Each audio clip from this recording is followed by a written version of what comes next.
Hello everyone at welcome po sa ating channel. This is Coach Jared. Kamusta po kayong lahat? Good morning, good afternoon, good evening wherever you are in God's green earth. At maraming po salamat sa inyong patuloy na pagsuporta sa ating channel. Please don't forget to subscribe sa ating pong Coach Jared Live YouTube channel. Pa-follow na rin po tayo sa ating Facebook page ng Bayan ng mga Coacheros para lagi po ay updated sa mga ganap dito po sa ating channel. At paki-subscribe na rin po yung ating second channel, yung Coach Jared Highlights, para makita nyo po yung ating mga susunod na racket dyan sa ating bagong YouTube channel. Okay. Pag-usapan ngayon natin to mga babayan. Itong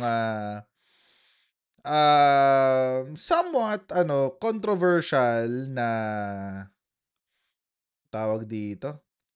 Somewhat controversial na topic. Oo. Bakit somewhat lang? Kasi mga kababayan, recently kasi si Senator Tito Soto at si Senator Ping Lacson nagsalita na meron daw halos lahat daw ng senador ay merong insertions.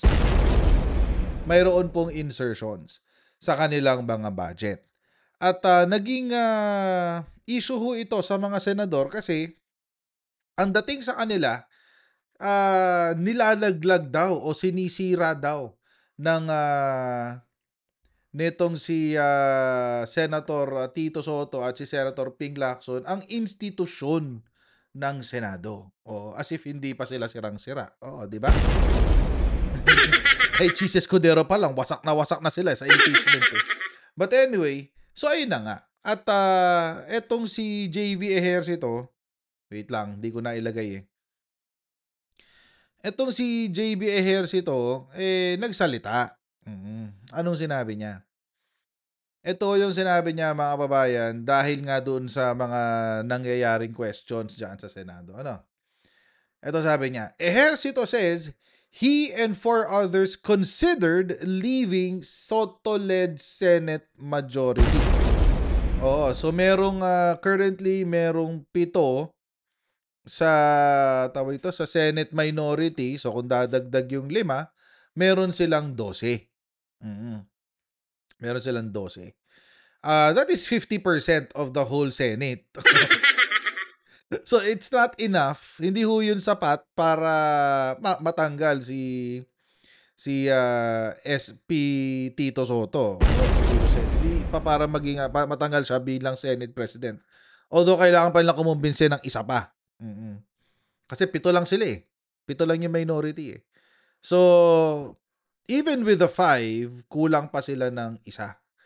So, eto yung sinabi ni Senator JB Ejercito, Sabi, he and 4 other senators considered leaving the Senate majority block at the Senate but said nobody is moving to replace Senate President Tito Soto in the chamber's leadership. Sabi. In a text message sa ABS-CBN, they had thought of being independent. Magpapaka-independent. So, hati sa 3.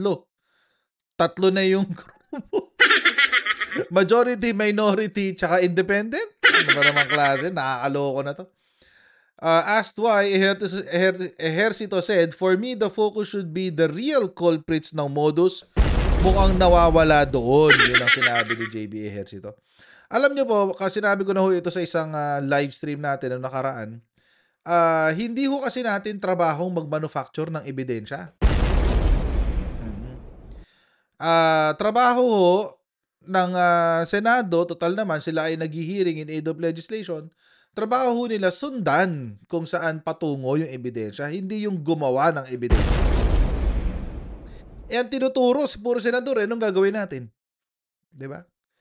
Puro senador kasi yung tinuturo na kasama dito sa mga issues. Diba? Saan na yun? Eto. Tulad nito, yung kay Jinggoy Estrada at kay Joel Villanueva na sila daw ay tumanggap ng 30% na kickback sa Bulacan. Anong gagawin natin dyan? Hindi naman si Senator Tito Soto at Senator Ping Lacson ang naglabas niyan. Ito ay yung impormasyon na to ay galing sa mga DPWH engineer na taga Bulacan mismo. So, anong gagawin natin dyan? Alam naman, gayahin nyo yung ginagawa ni Marcoleta na nagmamanufacture ng ebidensya. Oo.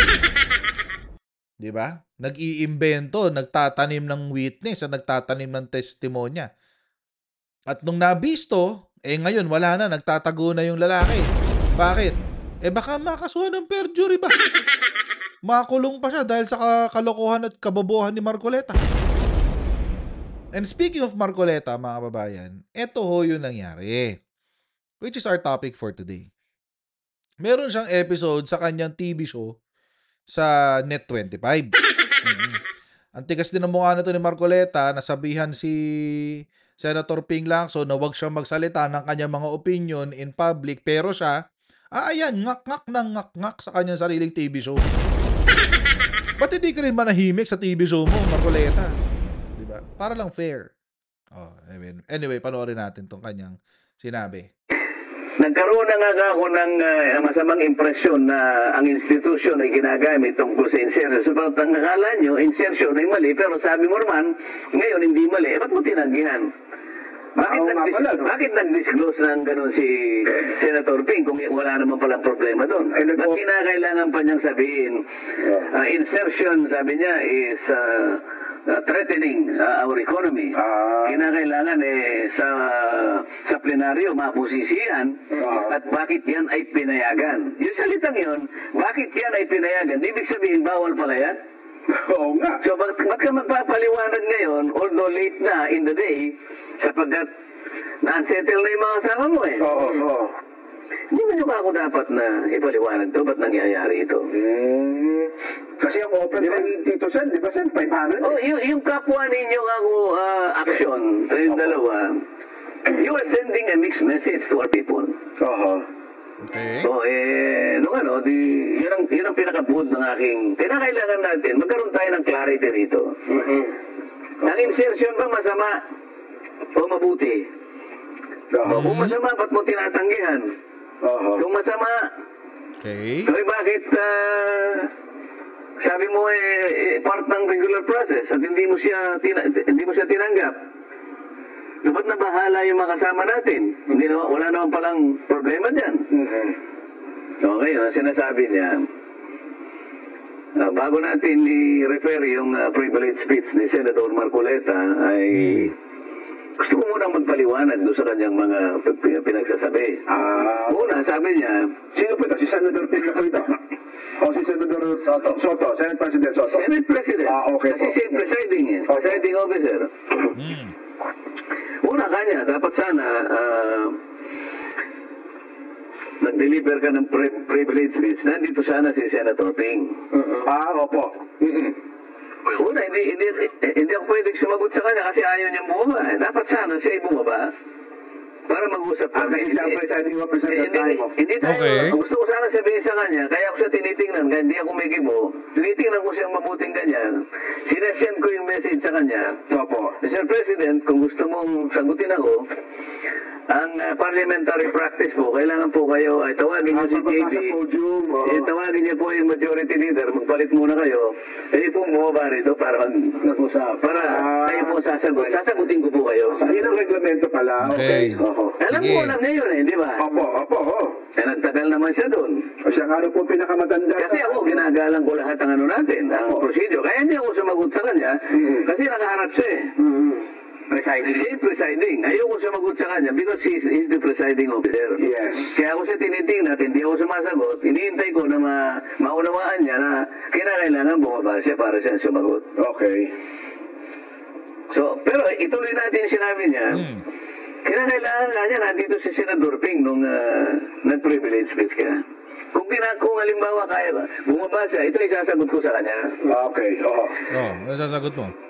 Your Honor, hindi ko po tungkulin. Wala po akong obligasyon na sabihan ko kayong lahat na ako'y magpiprivilege speech. Kailangan po na dito kayong lahat. Huwag kayong aalis magpiprivilege speech ako. Wala pong ganun. Wala pong ganun. Wala po akong karapatan Una, wala akong karapatan. Pangalawa, wala po akong obligasyon na sabihan kayo. Nasa inyo po yun kasi nakalagay naman po sa agenda na magpi-privilege speech ako. Ang ibig sabihin yan, ayaw po niya akong pakinggan kaya siya umalis, di ba? Tama. Yun siya nasasabihin ko sa kanya. Kaya lang, hindi ko na nasabi kasi nga, nandun siya sa taas eh. Di ba? Pero kung bumaba siya, yung agad na sasabihin ko. Okay. Pangalawa, hindi po niyo ako kasi pinagbigyan na ako na munang mauna. Langyato si Langyato si Marcoleta. Okay, two things mga kababayan dito sa sinabi ni Marcoleta, no. Una, ang sinasabi niya, kung mali daw ba ang insertion, bakit tinatakot ang mga kasama doon niyang senador dito sa insertions? Kung wala naman daw problema, which is true mga kababayan, no. Sinabi ho kasi yan ni Senator Tito Soto. At actually, pati si Senator Ping Lacson, yan din ang sinasabi niya. Na hindi illegal ang insertion. Oo. Sinasabi ho talaga nila yan. At actually, yan din ho ang paniniwala ko. Hindi ho talaga illegal ang insertion. Bakit ho? Kasi ho, nasa kapangyarihan, ilang beses ko na sinasabi rin naman to kapag kayo ho, taga-subaybay ng aking live stream, sinasabi ko na rin ho to, lahat ho ng insertion ay nasa kapangyarihan ng Kongreso. When I say Kongreso, both upper house and lower house. Kung titignan nyo po sa Article 6 ng ating Constitution, Section 24, makikita nyo doon all appropriations ang nasa kapangyarihan ng Kongreso or Legislative Department. And the Senate is a legislative department. Is part of the legislative department. So, hindi ho talaga illegal yung insertion. Kasi nasa konstitusyon ho yan. Pwede ho talagang baguhin ng Senado. O pwede silang umagree sa GAB. O pwede nilang baguhin mga certain provisions. Yan po ang trabaho ng Senado. Wala hong makakapigil sa kanilang gawin yan. Yan po ay legal, tama, at walang mali. Pero mga kababayan, yung kwento ni Marcoleta, doon lang tumigil. Oo. Doon lamang tumigil sa insertions. Oo. Meron ho kasing kaakibat yun, yung insertion may kaakibat na implementation. Oo. Dapat ho mga kababayan, kung totoong gustong linawin ni Rodante Marcoleta ang issue tungkol sa insertion, dapat tinuhog niya hanggang sa implementation. Kasi ho mga kababayan, saan ho ba nagaganap yung korupsyon? Ito ho ay nagaganap sa implementation. Sa implementation ho. So, let's say ganito. Sabi ni Senator A, kailangan ko ng kailangan daw ng flood control program sa ganitong distrito. Kinausap ako ni Congressman ganyan. Kailangan daw ng flood control program sa ganitong distrito. Baka pwede nating pagbigyan, lapagan natin ang 150 million. Sabihin natin, 100 million na lang para madali mag-compute. 100 million. Sabihin natin ganun na nangyari. Okay. Pumayag ang BICAM, inadang 100 million. Insertion yon kasi wala sa NEP. Nakiusap lang si Congressman kay Senador, ipasok eh. Okay, game. So ganito ngayon mga kababayan. Anong nangyari? So, nailagay na sa GAA. Pinirmahan na ng presidente, at ito'y na-publish na sa Gazette. At ngayon ay isa ng batas. Ito na po ay General Appropriations Act. Isa na ho siyang batas. May illegal ho ba? Simula sa conception hanggang sa punto na yun? Wala pa. Wala pa akong illegal dun. Saan ho papasok yung pagiging illegal? So, eto na si Congressman. Nakiusap kay Senador, di ba? Pasok mo naman na 100 million ko para sa proyekto. Okay. Implementation na ngayon. Bidding. Sabi ni Congressman. Senador, baka meron kang gustong ipasok na kontraktor. Sabi ni Senador, oo, meron akong gusto ipasok si Centerways. Ni Lawrence Lubiano. Halimbawa lang. So, Sabi ni Congressman, "O sige, sige, kakausapin ko na yung mga kontak ko sa DPWH." Si DPWH naman sabi, kakausapin niya, "Oh, eto na ha, eto yung ipapanalo natin, si Centerways." Oh, si District Engineer sabi, "Oh, so noted po Kong, noted po Congressman, ganyan, ganyan." Tapos kakausapin na niya lahat, magba-bribe na siya, lalagyan niya na yung mga tao, ganyan, ganyan. Tatanungin niya si Congressman tsaka si Senador, "Congressman, magkano ho bang kickback? Magkano hong SOP? Magkano po obligasyon namin?" At 20%, 20%, tag-20 kami ni Senator. Halimbawa lang naman. Oh, doon na ngayon nanggagaling, doon na ngayon nagsisimula yung corruption, sa implementasyon. Okay. So, paano ho ngayon maikakabit yan sa insertion? 'Pag ganito ang nangyari. Si Congressman lumapit kay, DPWH Secretary, kay DPWH, District Engineer. "DE, baka magkano pa bang kailangan natin diyan? Baka puwede pa nating dagdagan." Yun, doon nag-uumpisa yung insertion na palyado. Oh, si Senator si Senator kinausap ni Centerways, "Pare, baka puwedeng pabagsak ng project dito." Si Senador naman, "Sige, akong bahala, ilalagay ko sa ano, sa insertion ko 'yan, 'wag kang mag-alala." Hmm, "Magkano bang ano sa obligasyon sa'kin diyan?" Oh, "Sige, sige, papasok ko sa budget." Doon nagiging madumi ang insertion. Kung sa umpisa pa lang, pinagplanuhan niyo ng nakawin. Doon na papasok yung plunder. Yun na ho yung plunder. Yung, um, pinakialaman mo yung buong sistema, lahat ng steps, pinakialaman mo para maka-kickback ka. Yun ho ang plunder. At ang kickback mo, ang minimum ay 50 million. Hmm. Yun ho ang plunder, mga kababayan. Kung sinabi ni Marcoleta na ganito, sabi ni Senator Ping Lacson, ang insertion daw ay masama. Pero sa aking pag-aaral ng, direksyon ng Blue Ribbon Committee, nasabi ko, naobserbahan ko na hindi sa insertion ang problema, kung hindi sa implementation. Ang korupsyon ay nagaganap doon sa implementation. At ang insertion ay isa lamang pamamaraan para maka-commit ng plunder. Kung yun ang sinabi ni Marcoleta, susundan ko pa. Papaniwalaan ko pa, aagrihan ko pa kung yun ang sinabi niya. Kaso mo hindi. Bakit? Hindi yun ang sinabi niya, bakit? Kasi mga kababayan, kapag yun ang sinabi niya, tatamaan ang mga kasama niyang senador. Ayan, oh, 30% ang kickback sa mga project sa Bulacan ni Jinggoy Estrada at, Joel Villanueva. May problema pa si Senator Chis Escudero doon sa Centerways. See, ito ho yung tinatawag natin, mga kababayan, na intellectual dishonesty. Diyan ho magaling si Marcoleta sa pagiging intellectually dishonest. Diyan ho siya magaling. Pinapalabas niya na ang may palya ay si Ping Lacson sa pagsabi na ang insertions ay mali. Illegal ang insertion. So, pinag-aaway niya si Senator Ping Lacson tsaka si Senator Tito Soto dahil ang sinabi ni Senator Tito Soto, hindi, walang problema sa insertion. Sinabi rin naman ni Senator Ping Lacson, actually mga kababayan, kung napakinggan nyo yung mga iba't ibang interview ni Senator Ping Lacson, sinabi rin niya na walang problema sa insertion. Ang problema, kapag ginamit mo yung insertion para ikaw ay makakorap sa implementation. At ganun ang ginawa ni Jinggoy Estrada at ni Joel Villanueva. Basic lang naman, 'di ba? Madali namang intindihin.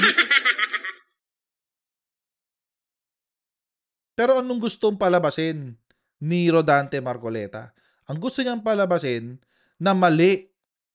Mali yung sinasabi ni Ping Lacson, mali yung sinasabi ni Tito Soto. Hindi ho, consistent ho sila from the beginning. Pero ang tanong, mga kababayan, bakit ginagawa ito ni Rodante Marcoleta? Bakit ini-insist ni Rodante Marcoleta na may pagkakamali si Senator Ping Lacson? Alam nyo kasi, mga kababayan, si Rodante Marcoleta was unceremoniously removed from the Blue Ribbon Committee. Tinanggal ho kasi siya. Oo, dahil pumalya siya. Palyado siya sa Blue Ribbon Committee. At dahil pumalya siya, tinanggal siya. Noong naging Senate President Tito Soto, tinanggal etong si Rodante Marcoleta.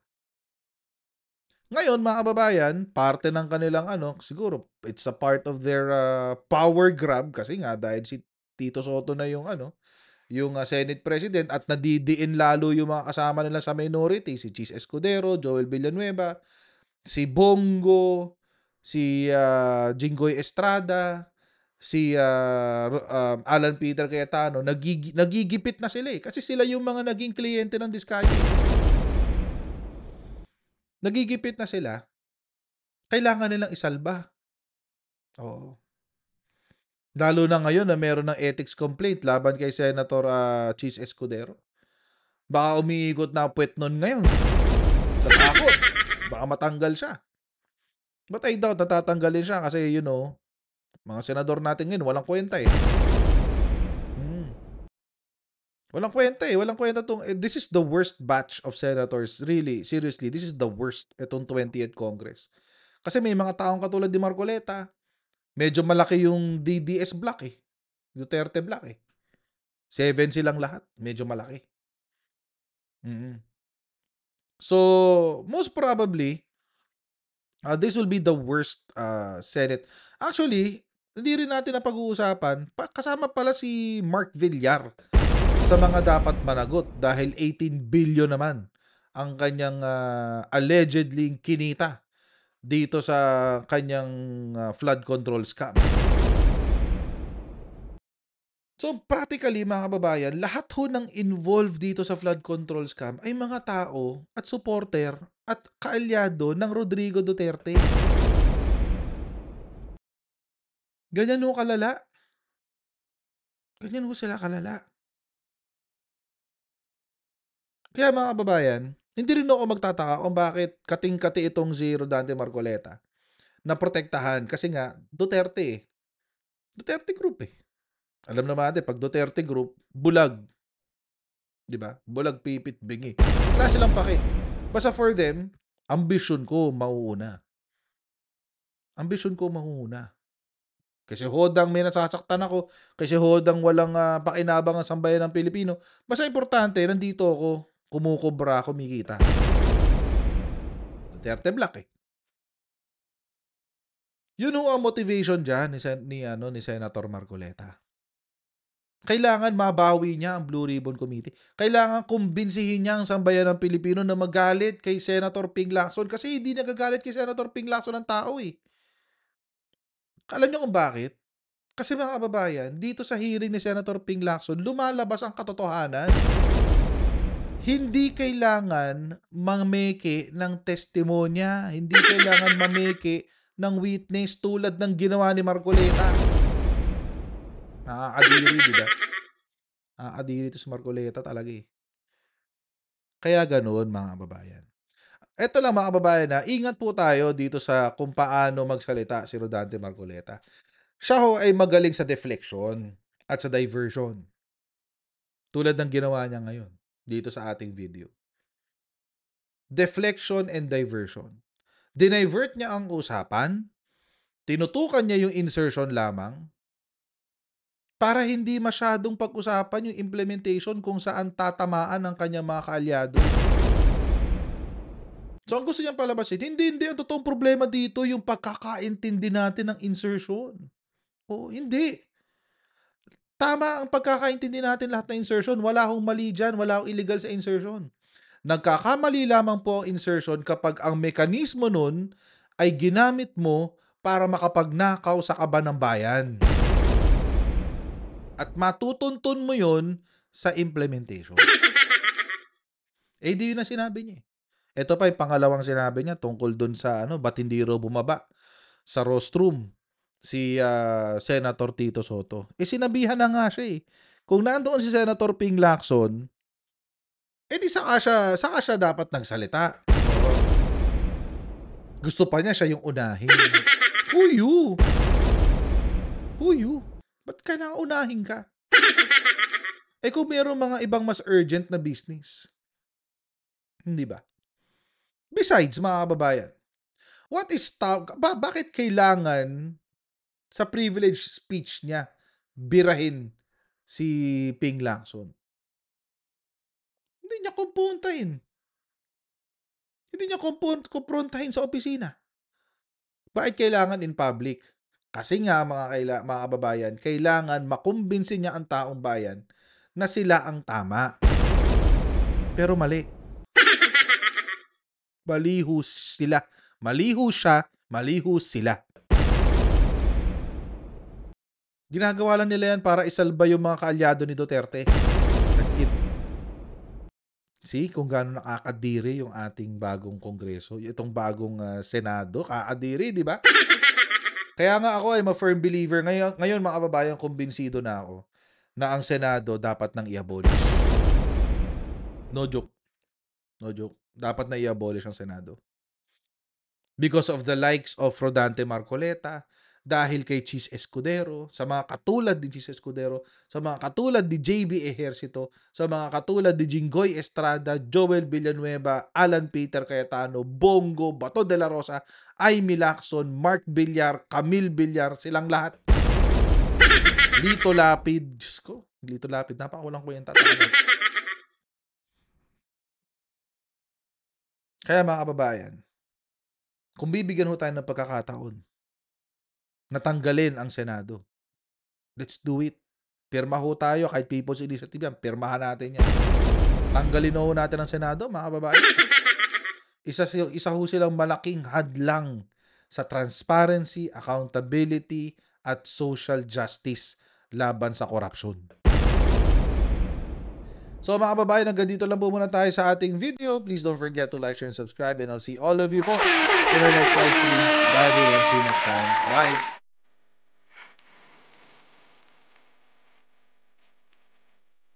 Pag ganun, natin gawing tanga mga Pilipino. Mas maganda kasi nasa lugar na ng tama kaysa yung pinipilit mo yung pagkakamali.